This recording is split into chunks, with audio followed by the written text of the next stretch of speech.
की ही सेंट्रलाइज परीक्षा देशाच्या आणि सामान्य विद्यार्थ्यांच्या हिताची नाही, त्यावेळेस केंद्र शासन मान्य करणार असेल तर आंदोलन होणार नाही, पण केंद्र शासन मान्य करणार नसेल तर या सगळ्या विद्यार्थ्यांना माझं असणारं आव्हान आहे, राजकीय पक्षांना आव्हान आहे की आपण हे आंदोलन शिक्षण डिसेंट्रलाइज करण्यासाठी आपण सुरुवात केलं पाहिजे.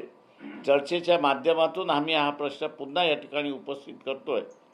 राजकीय पक्ष आणि संघटना याच्यामध्ये सहभागी होतील असं मी अपेक्षा बाळगून आपण आता विचारा.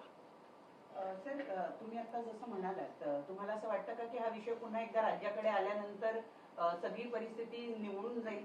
कारण ज्या वेळेला राज्यांमध्ये या परीक्षा, कारण असं होत होतं महाराष्ट्रासारख्या राज्यामध्ये जे शिक्षणाच्या बाबतीत पुढारलेले आहे असं आपण म्हणतो, इथल्या चांगल्या कॉलेजेसमध्ये ऍडमिशन मिळवण्यासाठी इतर राज्यातली मुलं मोठ्या प्रमाणावर पैसे देऊन ऍडमिशन मिळवत होती. अशी परिस्थिती निर्माण झाल्यामुळे आपल्या राज्यातल्या विद्यार्थ्यांना ऍडमिशन मिळेनाशी झाली. त्यातून हे सेंट्रलाइज सगळी पद्धत उभी राहिली असं म्हटलं जातं. नाही, मी असं म्हणेन त्याच्यामध्ये की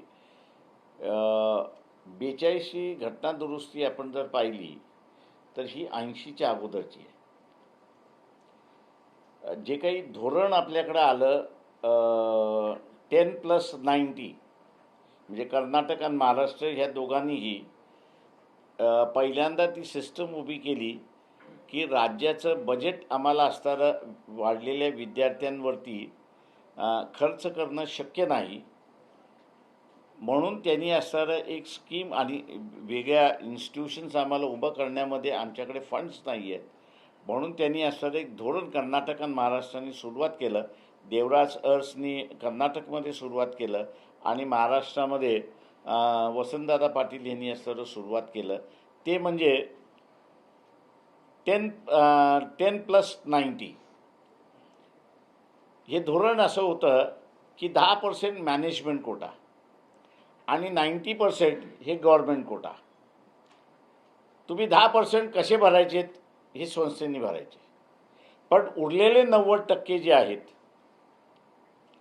हे उरलेले 90% महाराष्ट्र शासन भरेल आणि त्यांना ज्या फिया भराव्या लागतील, शासन चालवणारे कॉलेजेस जे आहेत त्यांना ज्या फिया भराव्या लागतील त्याच त्यांना भराव्या लागतील, हे धोरण होतं.